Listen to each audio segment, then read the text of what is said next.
Brecha Venezuela. El análisis geopolítico por parte de dos figuras de la comunicación alternativa y revolucionaria. Juntos. Geraldina Colotti y Carlos Aznares. Abriendo brecha desde la revolución bolivariana hacia los pueblos del mundo. Una producción de Eduardo Medina Guevara. Porque informar es formar. Abre Brecha Venezuela. Gallina vieja esta gente. Ni pone ni deja la culequera. Hola queridos y queridos oyentes, aquí de nuevo con Abre Brecha Venezuela, con Carlos Aznares, mi persona, Geraldina Colotti, y siempre por la producción de Eduardo Medina Guevara.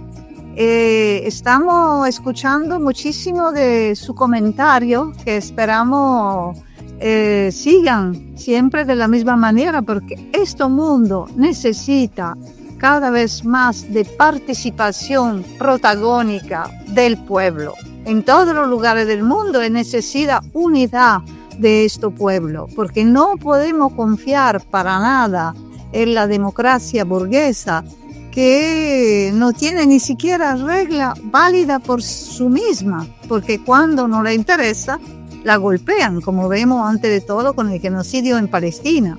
Pero vemos también que hay dos pesos y dos maneras de ponerse, por eso que hemos llamado este programa Abre Brecha Venezuela, porque Venezuela es un paradigma, y la actitud que se tiene contra Venezuela indica el nivel de democracia participativa y protagónica que hay o no hay en los países. Lo vemos sea con respecto a la América Latina, pero también con respecto a Europa y con respecto antes de todo al imperialismo norteamericano. En este momento hay muchísimas protestas populares contra la medida xenófoba, racista, de clausura que existe en los Estados Unidos, que se han multiplicado con Trump, pero también que están en toda la extrema derecha también de Europa. Aquí ha habido un referéndum lanzado de las fuerzas llamadas de oposición, donde no se ha logrado llegar al quórum, porque la gente no va a votar, porque por supuesto ha habido mucho sabotaje, pero el dato preocupante que una de las preguntas sobre este referéndum que tenía que ver con los migrantes ha sido donde más la misma gente que fue a votar dijo que no estaba de acuerdo, por ejemplo, de reducir el tiempo de espera de un migrante para conseguir la ciudadanía de 10 años, como es así, ahorita con mucha dificultad, a 5 años. Es decir, que hay una propaganda del miedo que en todos los lugares del mundo tiene como chivo expiatorio a los migrantes. Eso es uno de los temas. El tema de la frontera, pero también el tema de la participación popular y del voto. Nosotros acabamos de ver cómo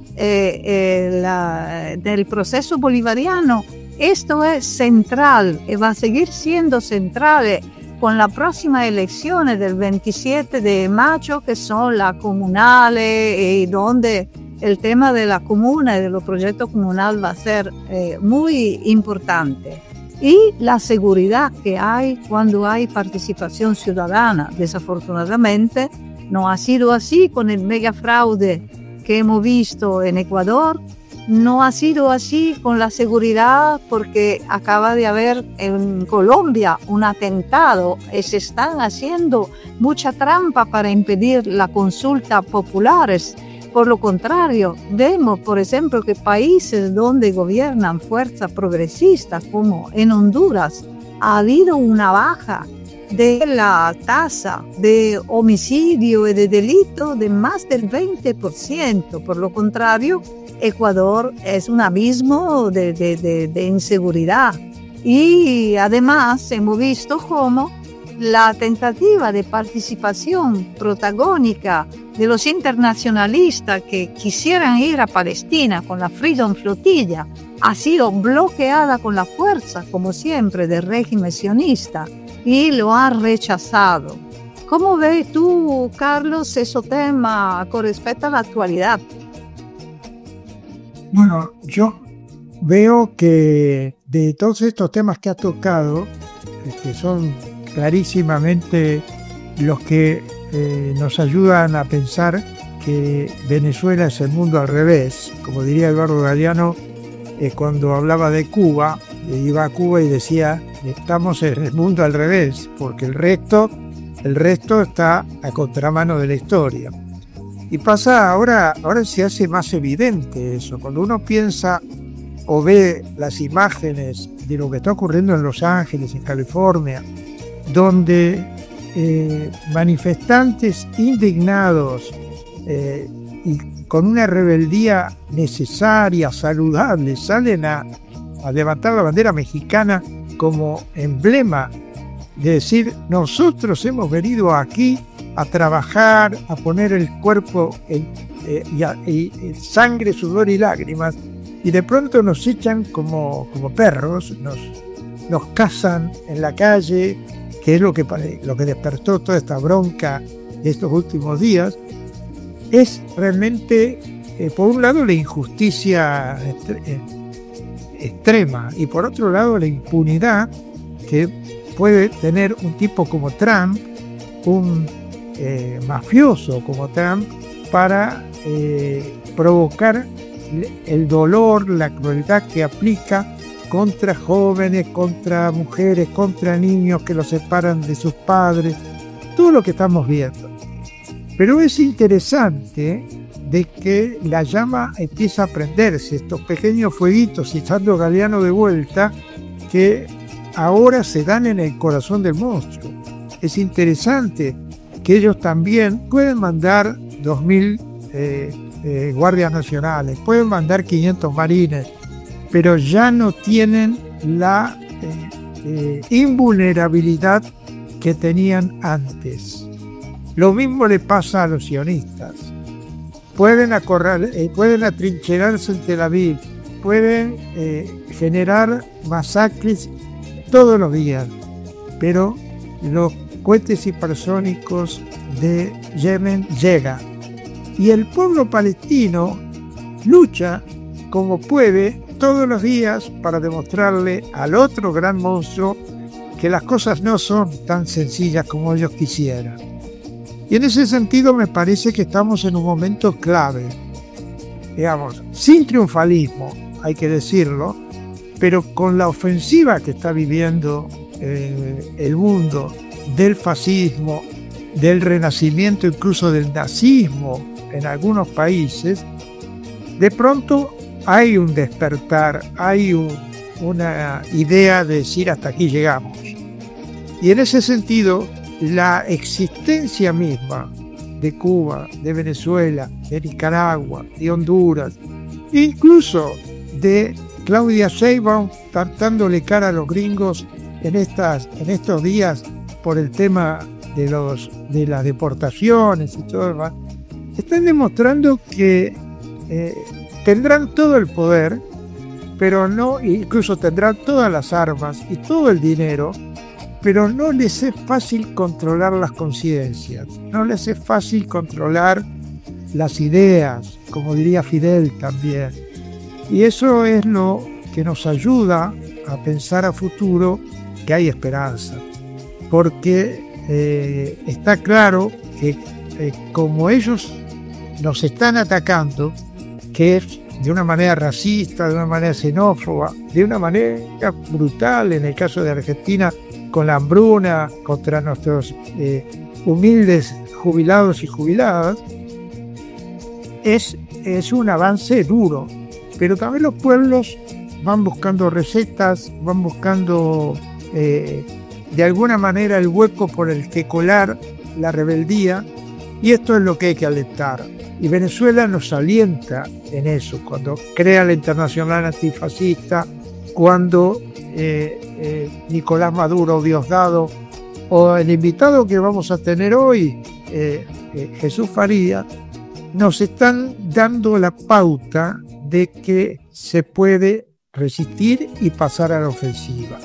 Por eso que frente a ese panorama que tú cuentas y que es la realidad, tenemos que también anteponerle el panorama futuro de cómo sobreponernos a esa ofensiva brutal y pasar nosotros también a dar pequeños golpes en el sentido de resistencia, de no todo lo que ustedes quieran hacer va a ser posible. Van a tener que contar con los pueblos, y los pueblos frente al fascismo nos unimos para decirles no pasarán, que es la frase que cabe en estos tiempos también, ¿verdad? Así es, Carlos. Que, bueno, es muy importante que retomamos el rumbo teórico y práctico de la dialéctica entre la movilización popular y la necesidad de retomar la hegemonía, porque te hablaba antes del este referéndum, de cómo mucha gente del pueblo que vota a la extrema derecha es totalmente confundido pensando que los migrantes, por ejemplo, vienen a robarte el trabajo, cuando estamos frente a una trampa, porque de un lado los capitalistas dicen no, tenemos que llamar a los migrantes, en esto diciendo que son la armada de reserva del capitalismo, porque hay trabajo que los italianos no quieren hacer. Esto es en todos los lugares de Europa, ¿no? Y del otro lado no le quiere entregar derechos, porque los derechos son privilegios. Entonces, ¿cómo vamos a discutir también con nuestro invitado la economía? Tenemos que retomarla en su sentido más profundo, como apariencia del capitalismo, que nos hace creer que la explotación del capital sobre el trabajo es natural, normal, pero del otro lado también a reacostumbrarse que los derechos no son privilegios, los derechos son derechos y se tiene que conquerirlo, porque la burguesía, si no, cuando tú le entregas un dedo, se toma el brazo y después te come todo, porque es normal, es voraz, porque si no, va a desaparecer. Eso es muy importante porque, por ejemplo, a nivel económico, nosotros vemos que en todas las academias, las universidades de Europa, desde mucho tiempo desapareció el marxismo, sino en forma muy postmoderna, que confunde. Pero en Venezuela también hay grandes conglomeratos lleno de dinero que viene de Europa y de los Estados Unidos, como se dice Libertad y otros, que están formando jóvenes y que lo forman con esta mentalidad. Entonces, como siempre estamos analizando la contramedida de la economía popular, ahorita en Venezuela hay la Universidad de la Comuna, es muy importante. ¿Cómo se está reflexionando también en Argentina estos temas, donde la experiencia de ustedes es muy fuerte, ¿no? En ese sentido. Sí, la Argentina, donde el presidente ahora está en Israel, haciendo saludo 1, saludo 2 al genocida Netanyahu. Bueno, vamos a pasar a la segunda parte presentando obviamente a nuestro invitado, que nos va a alumbrar también sobre todos estos temas. Abre brecha, Venezuela. El diputado Jesús Faría es una figura central en la política venezolana. Actualmente preside la Comisión Permanente de Economía, Finanzas y Desarrollo Nacional en la Asamblea Nacional, lo que lo posiciona como un actor clave en la formulación de políticas económicas para el país. Además de su rol legislativo, el diputado Faría ocupa importantes cargos dentro del Partido Socialista Unido de Venezuela. Es miembro de la Dirección Nacional del partido, lo que subraya su influencia en las decisiones estratégicas y la línea política de la organización. También ejerce como vicepresidente de Economía del PSUV, consolidando su liderazgo en la dirección económica del partido gobernante. Con esta combinación de responsabilidades legislativas y partidistas, Jesús Faría desempeña un papel fundamental en la configuración del panorama económico y político de Venezuela. Bueno, ¿qué tal, Jesús? Un gusto tenerlo en este programa de Abre Brecha Venezuela, y sobre todo porque tu cargo, tu personalidad y tu militancia en el PSV nos sirve de mucho para tratar de orientar, no solamente en Europa, sino en Latinoamérica, que es de donde sale también el programa, sobre algo que se pregunta mucha gente: enemigos y amigos. ¿Cómo ha hecho Venezuela para, en el marco de tanta agresión exterior e interior, poder recuperar poco a poco, paso a paso, su economía? Bueno, en primer lugar quisiera agradecerles mucho esta oportunidad y esencialmente agradecer el trabajo que vienen realizando de apoyo y de solidaridad con el pueblo y con la revolución bolivariana, y llevar la verdad nuestra a otros territorios, a otras naciones, a otros pueblos, donde el bombardeo con las peores infamias y calumnias es realmente una barbaridad. Pero ese trabajo es muy importante para nosotros y se lo agradecemos inmensamente. En relación a la pregunta, podría decir lo siguiente: Venezuela, en primer lugar, y como buena parte del planeta lo sabe, y como lo reconocen los mismos promotores de esta brutal agresión a nuestro país, fuera y dentro de la nación, poseo de los Estados Unidos, que han cansado de exhibir cada una de las políticas abiertamente que atentan contra la estabilidad, la paz de la nación, golpes de Estado, contratación de mercenarios para invadir el país, cerco diplomático, la activación de fuerzas terroristas, fascistas, el tema crucial de bloqueo que ha impactado durísimamente en la economía. Bueno, todo eso lo han hecho ellos, y la pregunta que ustedes hacen, bueno, ¿cómo se ha recuperado la economía después de haber sufrido una hiperinflación espantosa, de haber experimentado el desplome de la producción nacional? Vemos que la economía viene creciendo, ya son 16 trimestres de manera consecutiva de crecimiento de la economía. Los valores macroeconómicos se han estabilizado de una manera muy considerable. Hemos derrotado la hiperinflación. Todavía hay muchos problemas que tenemos que corregir, y eso bajo los efectos del bloqueo, fundamentalmente un bloqueo realmente criminal. Y la economía ha avanzado gracias al menos a estos 4 factores. Número 1, tenemos que políticamente el país se ha estabilizado. Nosotros hemos logrado aplastar a las fuerzas violentas, a las fuerzas terroristas, a las fuerzas que buscaban incendiar la nación. Está claro para todos que en condiciones de conflictividad, de guerra, es imposible que las economías crezcan, prosperen y que se genere bienestar en la población. Entonces, ese primer paso lo hemos dado con un gran esfuerzo de las fuerzas revolucionarias y fundamentalmente del Partido Socialista Unido de Venezuela. Primer punto.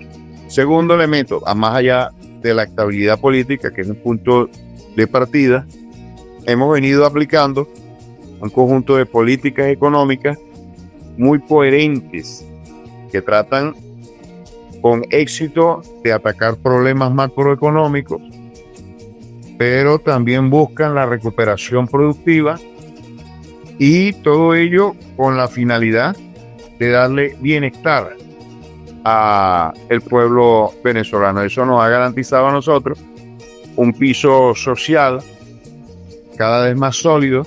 El pueblo, por la historia y por el presente, puede entender quién podría estar en capacidad y quién tiene el interés firme en gobernar en función de sus intereses, y ese es el tercer punto.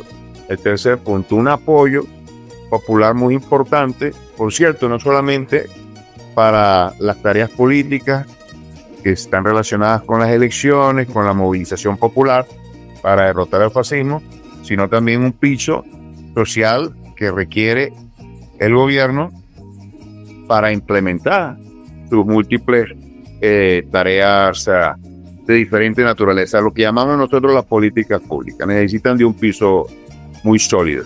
Ese es un tercer punto muy significativo. Y en cuarto lugar, yo creo que el contexto internacional también ha ayudado. No vamos a subestimar el apoyo que nos han dado nuestros amigos, nuestros hermanos, nuestros aliados. El esfuerzo fundamental lo hacemos acá, en Venezuela, pero el apoyo internacional también es muy significativo. Y aquí podemos contar desde las relaciones que tenemos con grandes potencias como Rusia y China, relaciones extraordinarias con otras naciones como el caso de Irán, y también el movimiento popular diseminado a lo largo de todo el planeta nos ha dado mucha fuerza. El tema de la solidaridad, los partidos hermanos, los partidos amigos también se han portado a la altura en estos momentos. Y seguramente hay otros factores, sin lugar a dudas.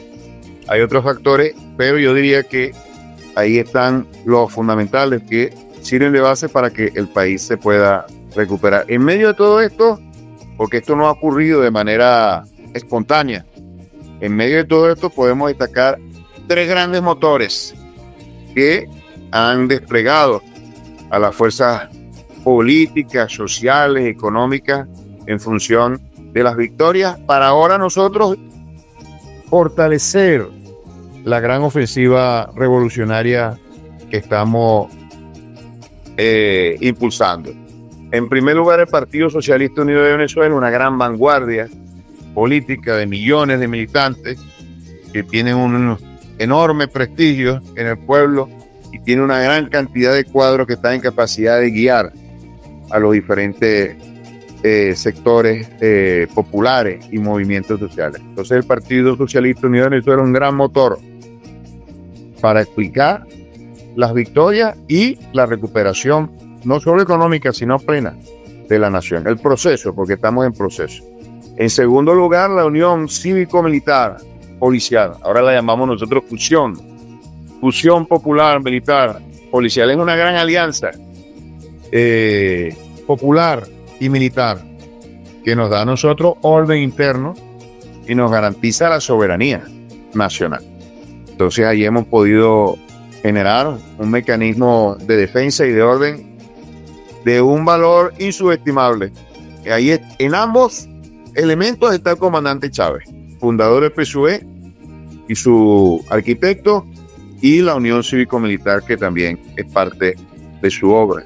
Y en tercer lugar, hemos logrado, más allá de estos elementos que son particulares, una gran unidad nacional, popular, para enfrentar al imperialismo, porque todo esto ha sido obra del imperialismo, la destrucción de la economía por año, la restricción actual para que la economía avance, los sabotajes, el financiamiento a grupos terroristas, el financiamiento a mercenarios. Esto es una obra claramente del imperialismo. Ellos lo dicen igualmente, abiertamente, y al imperialismo solo se le puede enfrentar de manera exitosa con una gran alianza popular, amplísima alianza de todos los sectores democráticos, nacionalistas, progresistas y obviamente los socialistas, los revolucionarios.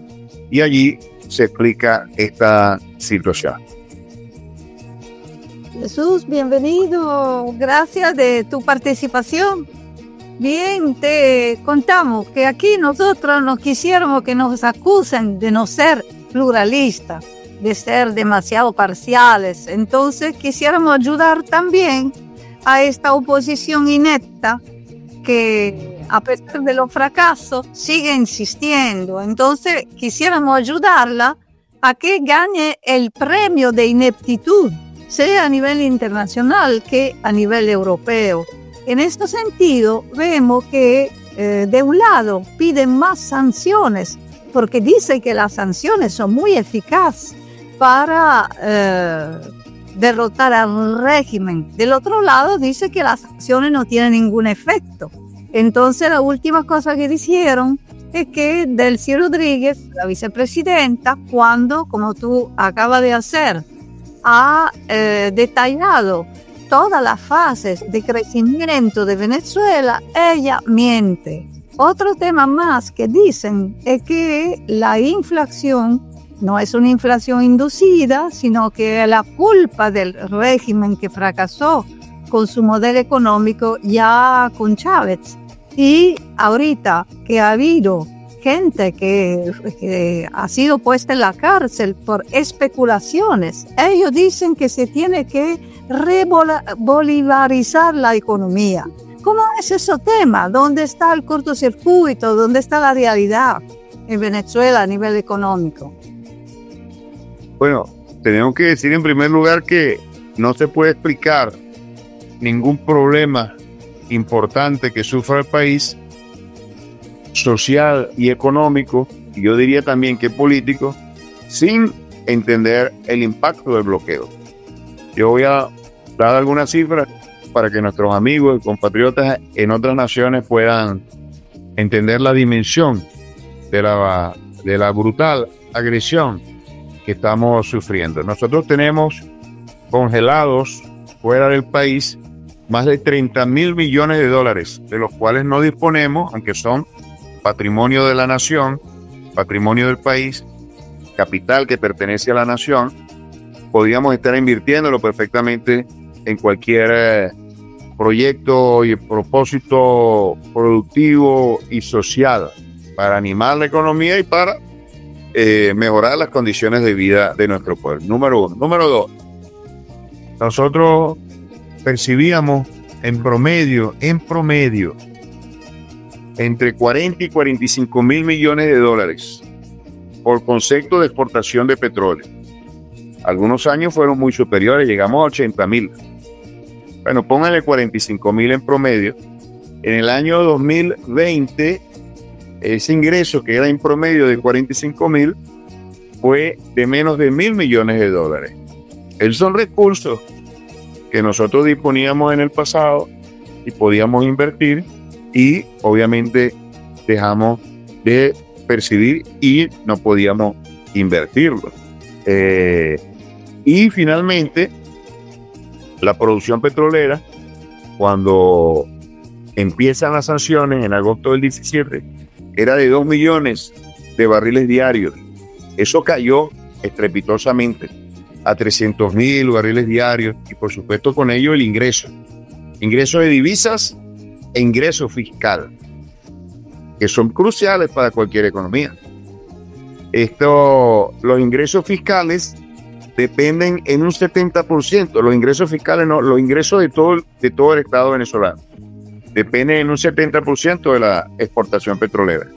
Y las divisas, en su momento, dependían en un 95% de las exportaciones petroleras. Por supuesto, cuando se desploma esto, y no hay que ir a una universidad de Harvard, como la de Harvard para entender esta situación, cuando se desploma esto, la economía entra en una situación de crisis aguda. Y una de las manifestaciones de esto era la inflación. La inflación abiertamente inducida, porque si hubiéramos tenido los ingresos que teníamos antes, no hubiésemos tenido problemas de naturaleza fiscal. Si hubiésemos tenido los ingresos de divisas, hubiéramos podido atacar con mayor fuerza la especulación cambiaria. No hubiéramos caído nosotros en las manos de los especuladores cambiarios. Estabilizando el dólar y con cuentas fiscales mucho más estables, no se hubiera producido ni la hiperinflación ni la altísima inflación que se produjo antes de este fenómeno y posteriormente.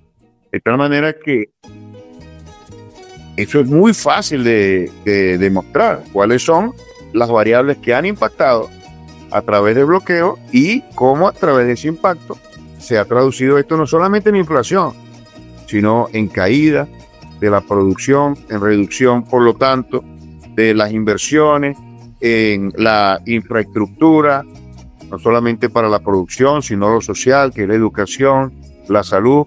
Ha incrementado o se incrementó los niveles de pobreza, se impactó brutalmente el salario.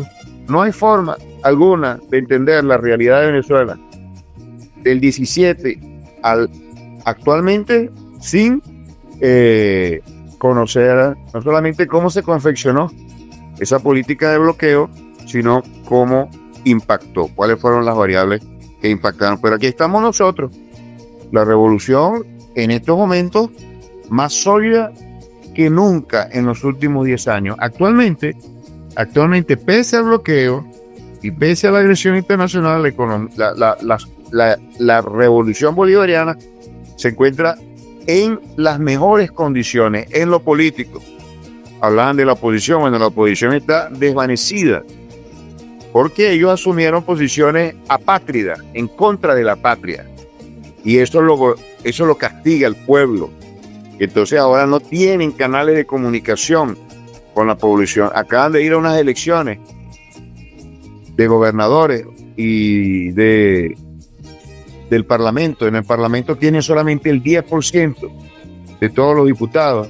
De las gobernaciones obtuvieron una sola de las 24 que estaban en disputa. Ahora vienen unas elecciones municipales de alcaldes, concejales. El resultado va a ser el mismo o peor para ellos.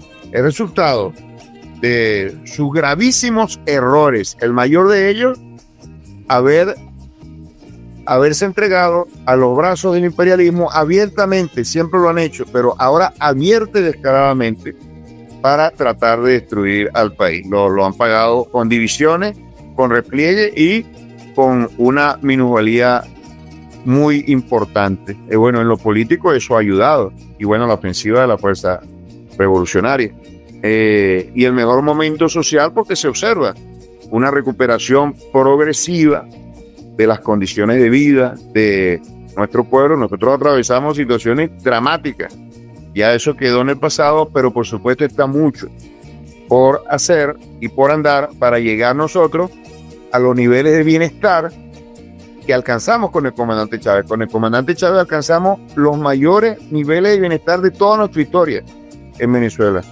Y en muchos indicadores sociales que se miden a nivel internacional, nosotros estamos en primer lugar o en los primeros lugares si nos comparamos con todo el mundo subdesarrollado, y en algunos casos con niveles muy importantes que llegaban al mundo que llaman desarrollado. Entonces esos son elementos que nos llenan a nosotros de orgullo, porque tenemos a un pueblo que ha alcanzado un nivel muy alto de conciencia y de organización.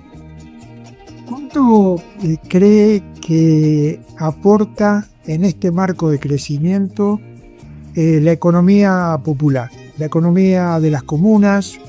Es muy admirado, y sobre todo en América Latina, donde tenemos experiencias de seguir con economías de mercado, opresoras, destructoras de los lazos de solidaridad social. Es muy admirada toda la experiencia bolivariana de las comunas. Y la pregunta es esa: ¿cuánto está aportando a este marco de crecimiento el trabajo que hacen los compañeros, las compañeras allí en las comunas rurales como en las comunas urbanas?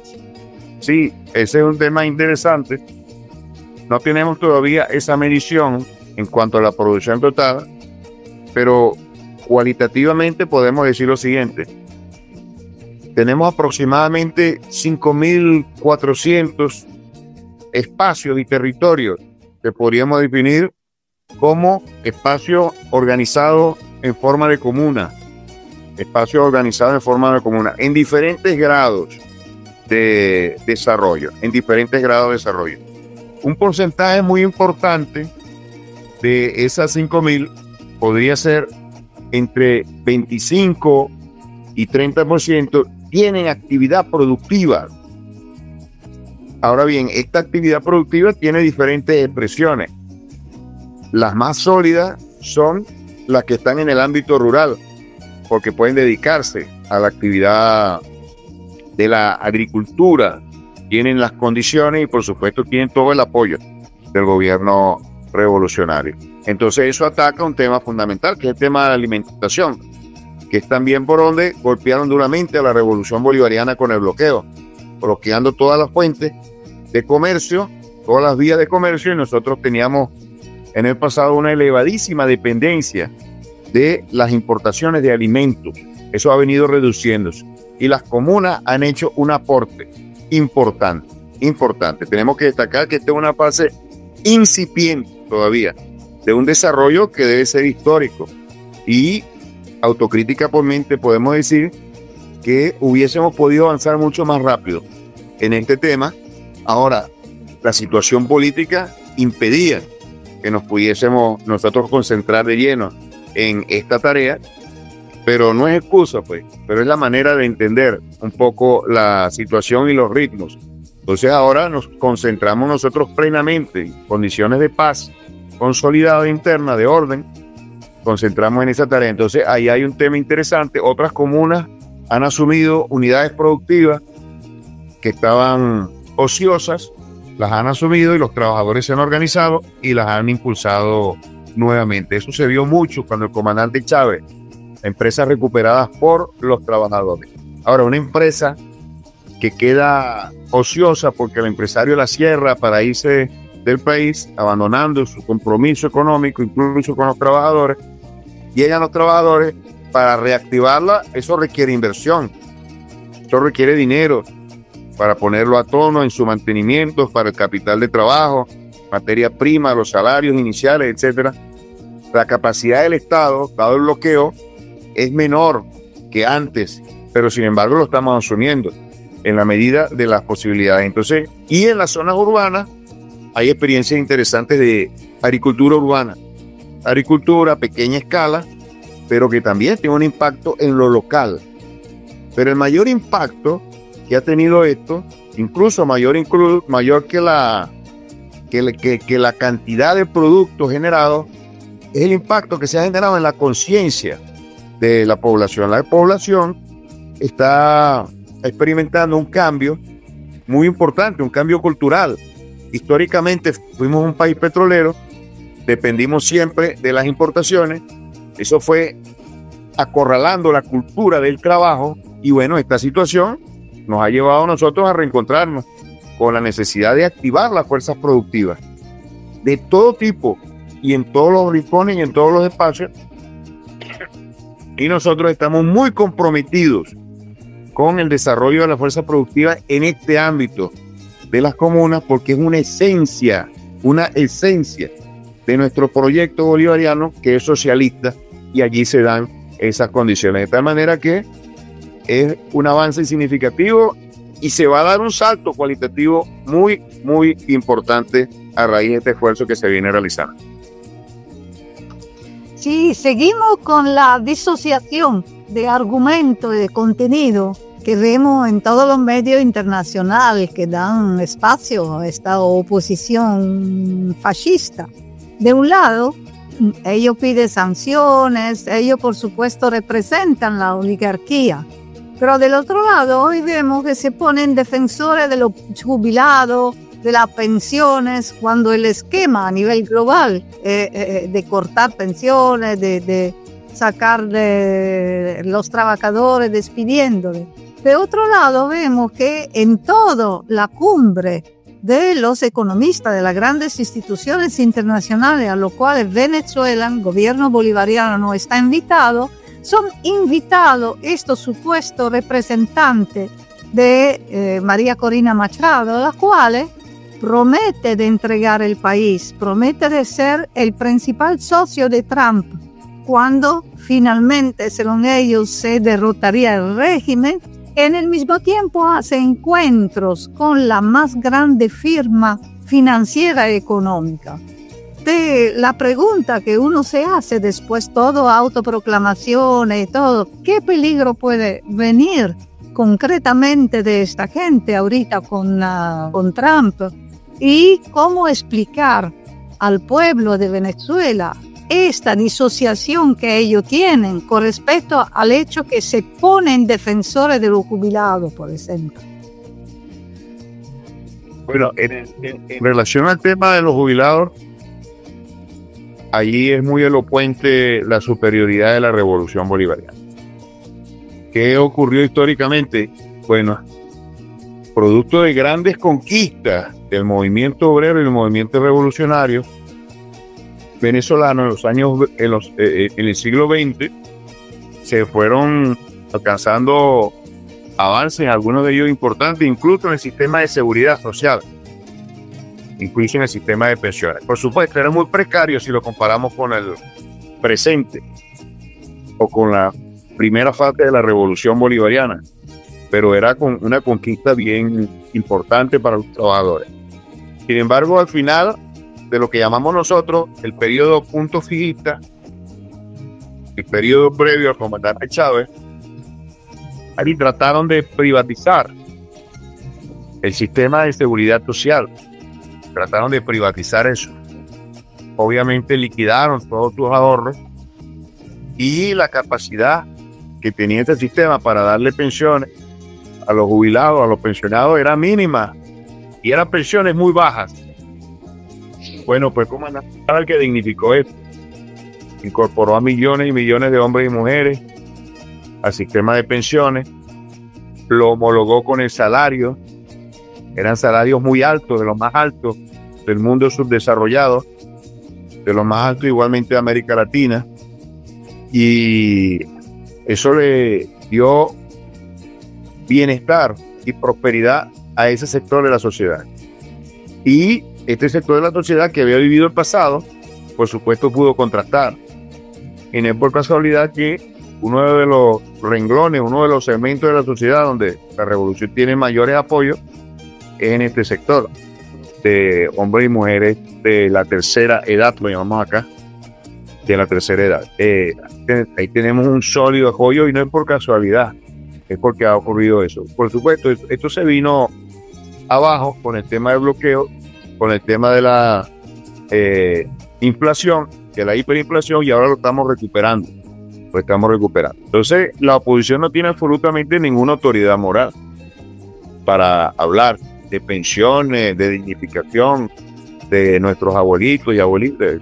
Esto no lo pueden hacer ellos, no tienen autoridad, porque en el pasado estuvieron gobernando y nunca hicieron nada por ese sector de la población, y todos saben que si ellos gobernaran en este país, los últimos que fueran atendidos fuera este sector de la población, porque la visión neoliberal es la que lo fundamenta a ellos en sus posiciones, habla es de eso, de desmantelar al Estado, de reducir todos los gastos de naturaleza social y de repartir la riqueza a favor de las grandes corporaciones. Y por otra parte, ellos prometen cosas para este país, pero ellos no estarían en capacidad de expresar ni siquiera una opinión a la hora de gobernar, porque ellos han hipotecado su condición de políticos. Ellos se han convertido en un instrumento de la política norteamericana. Si ellos llegasen a gobernar este país, lo harían con el Fondo Monetario Internacional.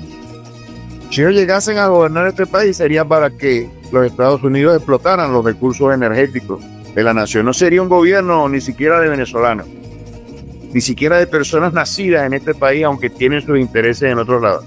Sería un gobierno direccionado por multilaterales como el Fondo Monetario Internacional y gobiernos extranjeros como el de los Estados Unidos, que nada tienen que ver con los intereses del país, que nada tienen que ver con los intereses del pueblo venezolano, y mucho menos con los pensionados.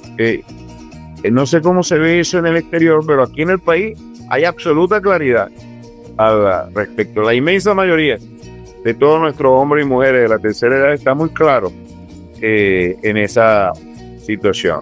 Uno de los segmentos donde la revolución bolivariana tiene una mayor ascendencia, y es porque vivieron el pasado y vivieron el presente, y su experiencia, por supuesto, les ha permitido entender mejor qué está ocurriendo en el país. Jesús Faría, un gran gusto haberlo tenido con nosotros. Ya se nos fue el tiempo, lamentablemente podríamos seguir hablando mucho más. Muy clara la explicación, y por supuesto esto ayuda mucho a buscar fuera de las fronteras venezolanas, darle la batalla a esos enemigos permanentes que tiene la revolución prácticamente desde el 99, porque ha sido un avance en toda línea de los enemigos de los procesos revolucionarios, lo que ha vivido Venezuela. Un abrazo grande y ya tendremos la ocasión de seguir conversando contigo. Un abrazo. Felicitaciones y les agradezco inmensamente, no tanto por la entrevista a mí, sino por el apoyo que le dan a la revolución y al pueblo venezolano. Un gran abrazo. Bueno, queridos oyentes y oyentas, un saludo, hasta la próxima, con la invitación a escribirnos, sugerencia, consejo, crítica, pero que se multiplique la voz de Venezuela, porque Venezuela es la voz del futuro y abre brecha con todos los pueblos del mundo. Hasta la próxima. Abre brecha, compañero, que ya sopla viento de agua y hay que espantar el perro antes que se eche la miada.